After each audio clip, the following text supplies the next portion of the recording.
Hello, my name is Nancy and we're here today for your total joint replacement class. We want to welcome you here to CHRISTUS Santa Rosa Health System. Thank you for choosing us for your joint replacement surgery. We're excited you're here and excited you're here today for the class. Our presenters today will be registered nurses, dietitian, and a physical therapist from the rehabilitation services. Our surgical sites include CHRISTUS Santa Rosa Alamo Heights, CHRISTUS Santa Rosa Medical Center, CHRISTUS Santa Rosa New Braunfels, CHRISTUS Santa Rosa San Marcos, and CHRISTUS Santa Rosa Hospital Westover Hills. The purpose of this class is to review your preoperative instructions, tell you what to expect during your hospital stay, and what to expect when you go home. And we're going to give you the strategies for the best outcomes for your joint replacement surgery.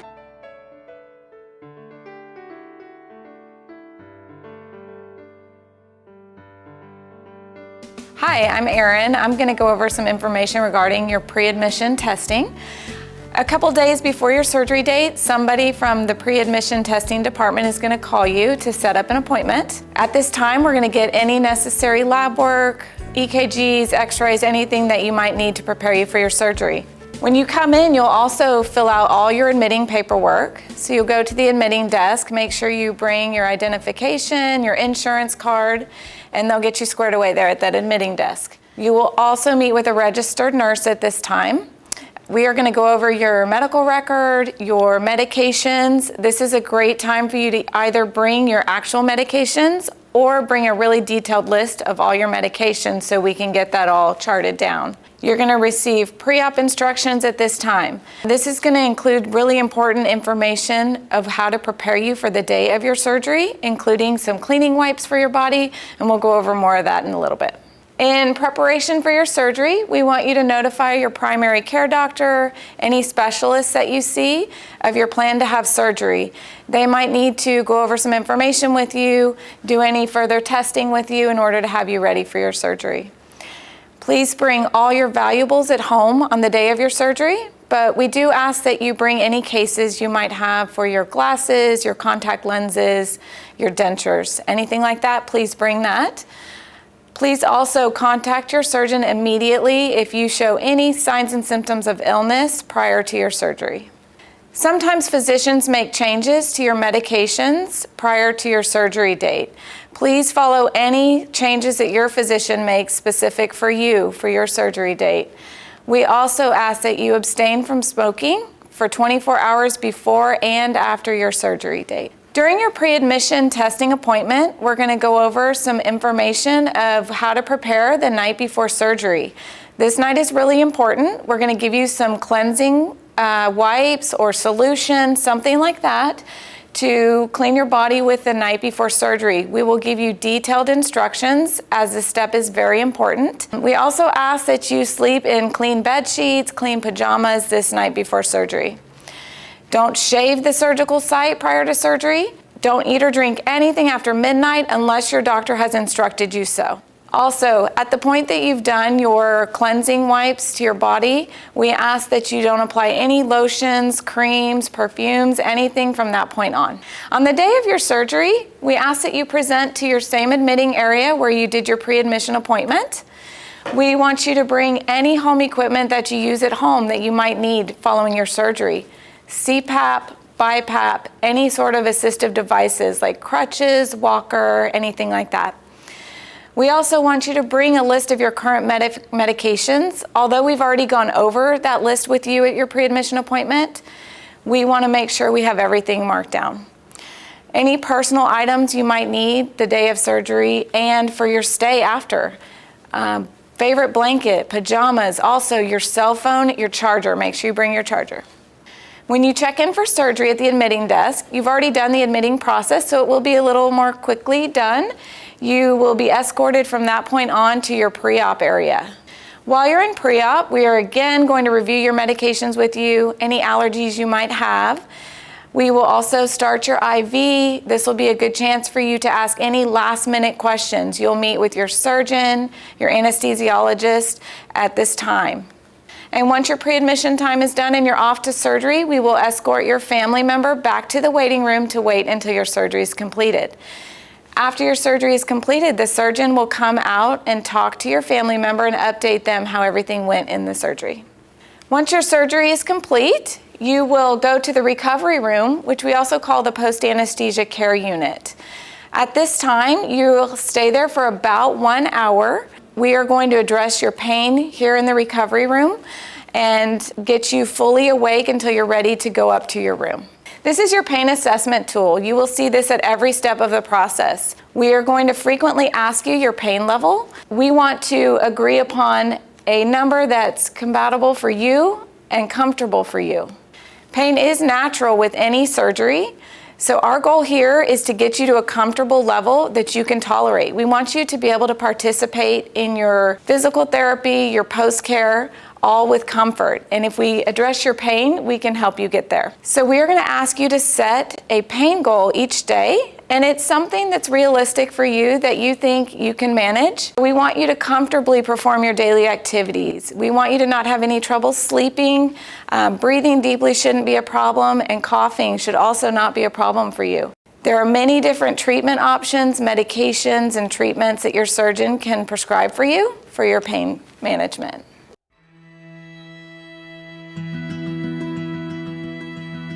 Hi, my name is Sandy Roberts. I'm one of the dietitians in the CHRISTUS system, and today we're going to be talking about the importance of nutrition as you get ready for your surgery. So these are the topics that we're going to briefly discuss. We'll talk about what a healthy diet looks like before and after surgery, and in a little bit more depth. Talk about the importance of protein. We'll talk a little bit about supplements, vitamin and mineral supplements particularly. And for those of you who have diabetes, we'll talk about the importance of maintaining good blood sugar control. And then lastly, a subject that no one likes to talk about, and that is constipation. What should you be eating as you're getting ready for surgery? We would encourage you to make sure that you're consuming enough protein, and we'll talk a little bit more about this in a minute.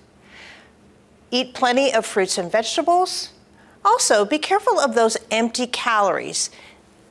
Empty calories means that these are foods that don't have much nutritional value, but they may contribute to excess calories, and that can cause a problem in terms of weight control.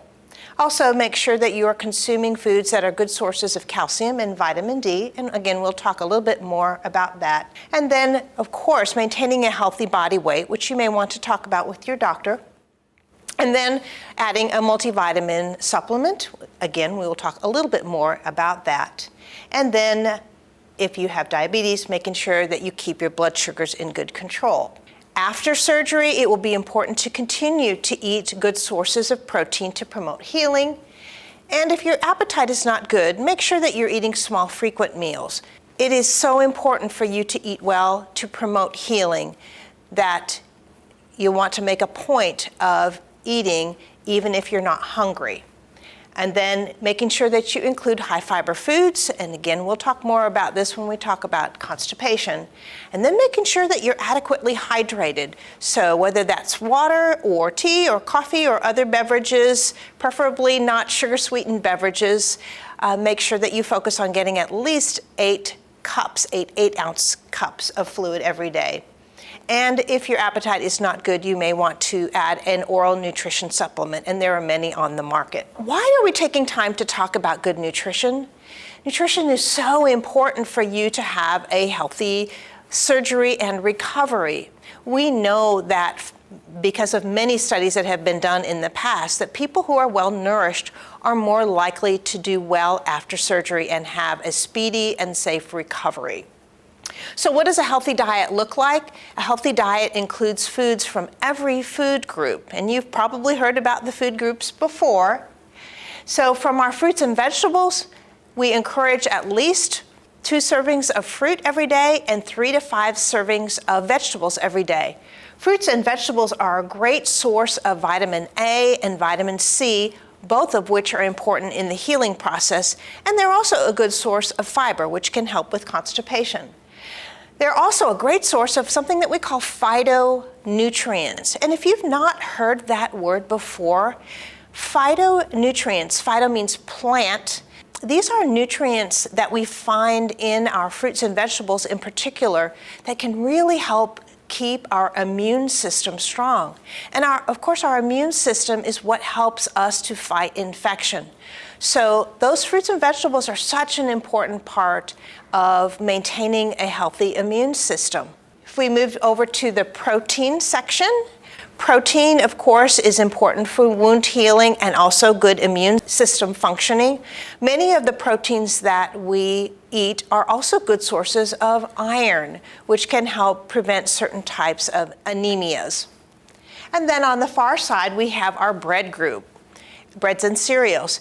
And unfortunately, our bread group often gets a bad rap, but breads, cereals, rices, pastas, and things like that are a great source of carbohydrates. And carbohydrates are our body's most important source of fuel. So if you do like your carbohydrates, like I do, the key is really to make good choices. So choosing foods that are high in fiber or high in whole grains is really the key. And the recommendation is to get at least half of your servings from this group from whole grains or high fiber foods. How many servings do you need a day? Well, that really depends on your level of activity, but usually a minimum of about 6 servings every day, which often sounds like a lot, but a serving is like a slice of bread or half a cup of pasta or rice. The last thing I want to mention about this group is that it is a really good source of many of our B vitamins. There are so many reasons why it is important to make sure that we are consuming those foods that are high in carbohydrate, but just making good choices is really important. Let's move over to our fat group, another group which people are like, I don't want to eat too many fats. And that is true. You don't want to consume too many fats, but the key here is to choose fats that are heart healthy, like olive oil, canola oil, nuts, seeds, nut butters, and things along those lines. Also, we find fats in some of our fatty fish. So things like salmon and tuna and mackerel. Again, a good protein source, but also a good source of fats. Why are fats important? Fats help us to absorb our fat-soluble nutrients, vitamin A, vitamin D, vitamin E, and vitamin K. And as we mentioned before, vitamin A is really important in the wound healing process, and vitamin D serves a lot of different functions. So we want to make sure that we're including those heart-healthy fats to help us absorb those nutrients. And also, quite honestly, fats carry flavor, and we want to make sure that we enjoy the foods that we are eating and enjoy the flavor. So including fats, the heart-healthy fats, in frugal quantities is really the key. So fats are important, but just don't go too overboard with them. And then lastly, our dairy foods, things like milk and yogurt and cheeses. These foods are a great source of calcium and also protein. But the downside with this group is that they can carry a lot of extra fat, particularly saturated fat, which can raise cholesterol levels. So if you're a person who really enjoys your dairy foods, make sure that you're choosing low-fat or fat-free options in this case. And the recommendation is actually to have 2 to 3 servings of dairy foods every day. If you do choose dairy alternatives because you're lactose intolerant, then make sure that the foods that you choose are good sources of calcium. So let's talk a little bit more about protein. Protein is so important for wound healing, and there are lots of different ways that you can get protein in your diet. Protein is not only important for wound healing, but it is also very important to make sure that our immune system is working properly and providing us with the ability to fight off infection. So where do we find different foods that are good sources of protein? Because we want to try to include them in every meal. We can find them in, of course, the obvious sources that most people know: beef, chicken, fish, pork, eggs. But we can also find them in our soy products. So if you are a vegetarian, you can get great protein from soy.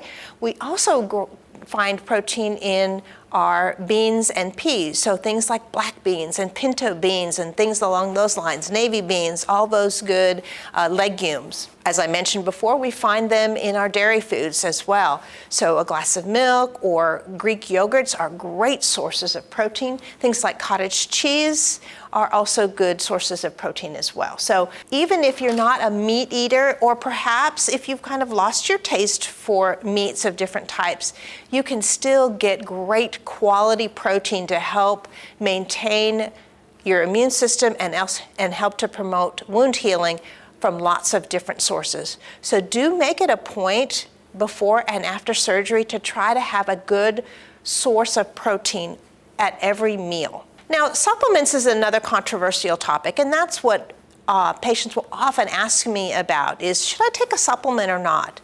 One of the things that we do know is that as we get older, our ability to absorb vitamins is not as good as when we were younger. And so in addition to eating a lot of nutrient-dense foods that we've talked about, it may be helpful to consider taking a multivitamin. And you may also want to talk with your doctor about whether it would be appropriate for you to take a vitamin D supplement or a calcium supplement.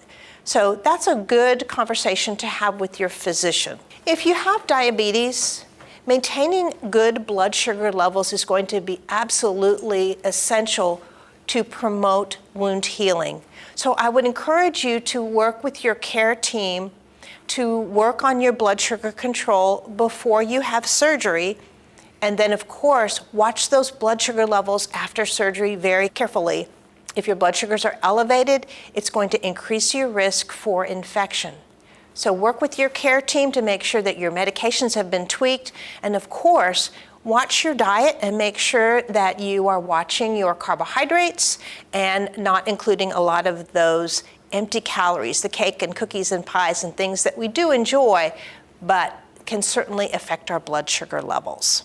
Lastly, I want to talk about constipation. And this is something that nobody really wants to talk about, but we really need to talk about it because when we're in the hospital, where our activity level may not be the same, and after surgery, we may be requiring some pain medications, there are lots of reasons why we could develop constipation. So I like to talk about the 3 pillars of preventing constipation, and that is fiber, fluid, and activity. So making sure that we are consuming an adequate amount of water or fluid is very important.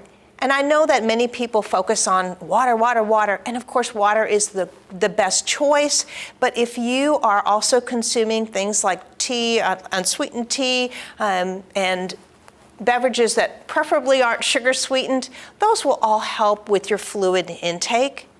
Fiber, and we find fiber in lots of foods. We talked about fruits and vegetables, our legumes, or those dried beans and peas, which are also a good source of protein. They're a great source of fiber. And of course, there are many cereals on the market that are great sources of fiber as well. And of course, you may be needing a fiber supplement as well. So that would be something you may want to talk with your doctor about.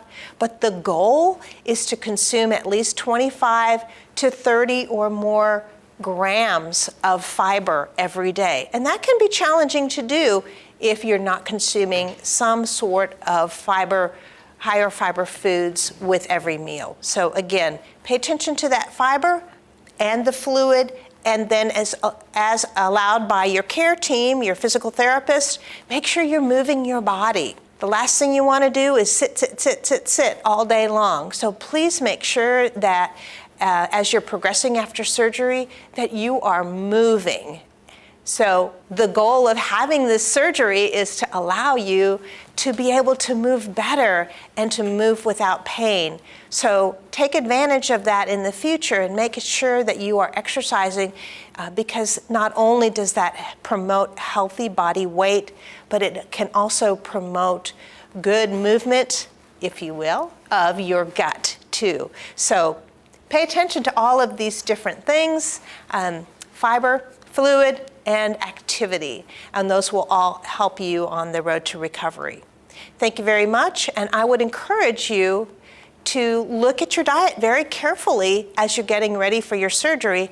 And those of you who might be watching who are caregivers, you need to take good care of yourself too.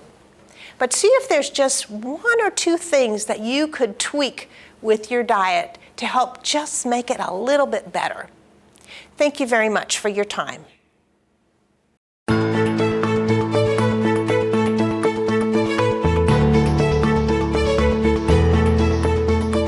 My name is Ellis. I'm a physical therapist with CHRISTUS Santa Rosa, and I'm representing your rehabilitation team.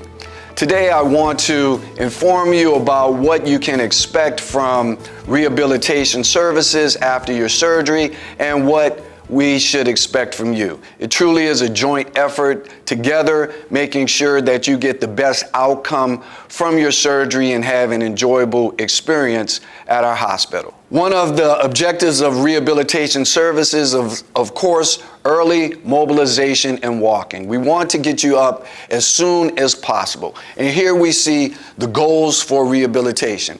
You can expect to get out of bed early. In fact, you should expect that we will get you out of bed on the day of your surgery.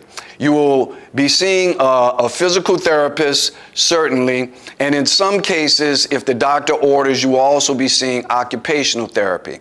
If you come up to the inpatient floor late and physical therapy isn't there, you can expect to at least get up and stand on the day of surgery by nursing. We want to teach you to be able to transfer with the use of assistive device, to be able to get up safely and use that assistive device, and of course to be able to ambulate or walk using that assistive device. If you need to ascend and descend stairs in your home environment, we will teach you how to do that using either handrails or an assistive device. We need you to understand the importance of progressing in your rehabilitation.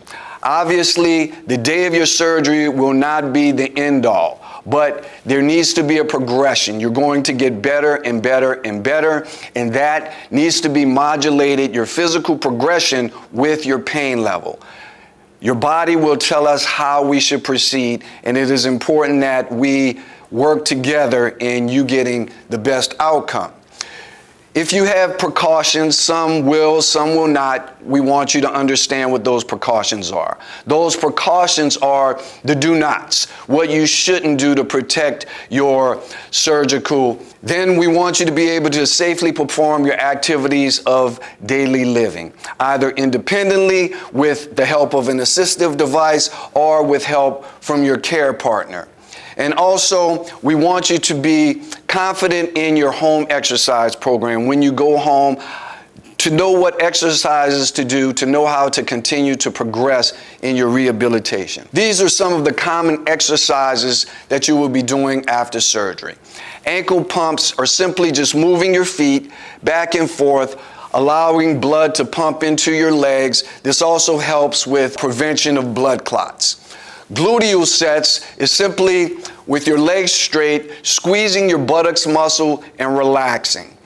We have hamstring sets down here. With the legs slightly bent, you see there's a roll underneath your knee. You're going to press your heel into the bed or into the surface, tightening up the back of your thigh muscle, which is your hamstrings. And here we have quad sets. The quad set is being done on the straight leg, where you're pushing the back of your knee into the bed, tightening up your thigh muscle.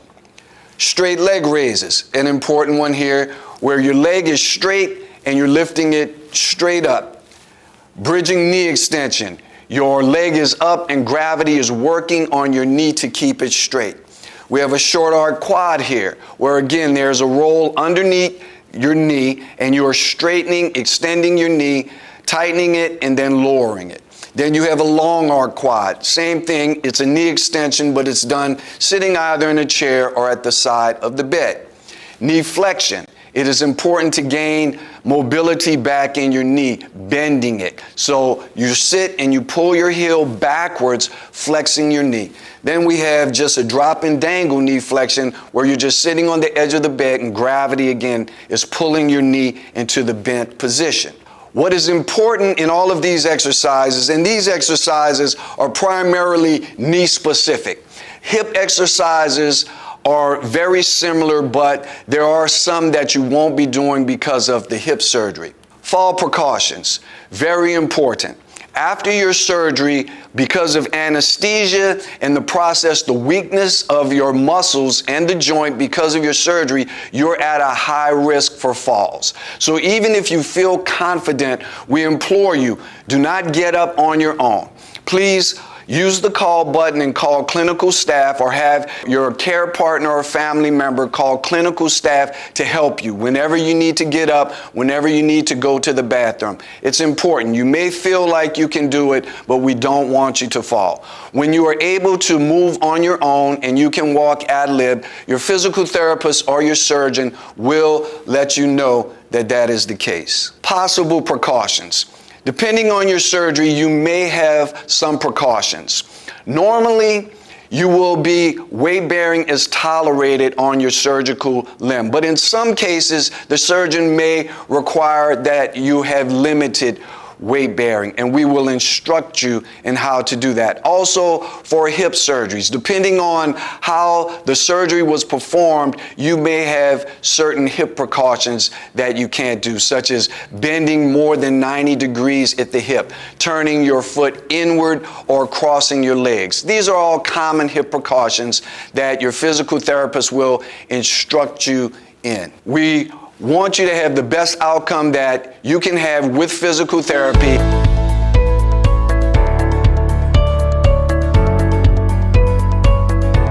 I'm Mia, I'm a registered nurse here, and I'm going to be talking about transferring to your hospital room. So you've had your surgery, you've been into recovery, and now you're ready to come up to the floor. So at this point, family and friends are able to come visit. The number of people will depend on COVID guidelines at the time. And we'll also be able to feed you. So typically we'll start you off with clear liquids. Depending on how you do with that, then we'll progress you as tolerated. So you'll go from clear liquids to full liquids, and then usually to whatever you were eating before you had your surgery. We'll also have hourly rounding. You'll have a whiteboard in the room, and we'll update that with communication items. So it'll have your nurse, the CNA, whoever the charge nurse is, pain medication, and when it's next due, and it'll have phone numbers and any other information that you need to know will be on that board. Physical therapy will also be up to get you up and moving. Usually we do this within a few hours after surgery. If physical therapy isn't there at the time, we get you up and out of bed. The nursing staff will get you up and moving. Hand washing and use of hand sanitizer is super important to prevent infection. So if you notice that anyone isn't adhering to this, just give them a gentle reminder, hey, use the hand sanitizer before you come into the room. Depending on the surgery or the surgeon, there may be various types of equipment that you have in the room. One of these things for everyone is going to be a vital sign monitor. So once you get up to the floor, since you just had surgery, we're going to be monitoring you pretty closely.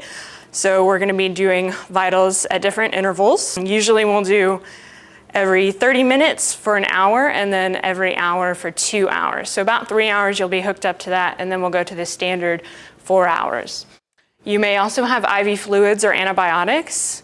Typically, if you're able to eat and drink, you don't need to be connected to the IV fluids the entire time. The antibiotic that I see used most often only goes over a few minutes, so we'll run that antibiotic and then we'll disconnect you. If you have a Foley catheter, we try to remove that as soon as possible. So we may remove it almost as soon as you get back from the surgery. If not, we'll take it out the next day. There may be different drains, just depending on the type of surgery that you had done. It could be a wound vac, it could be a Jackson Pratt drain, but that is also a possibility.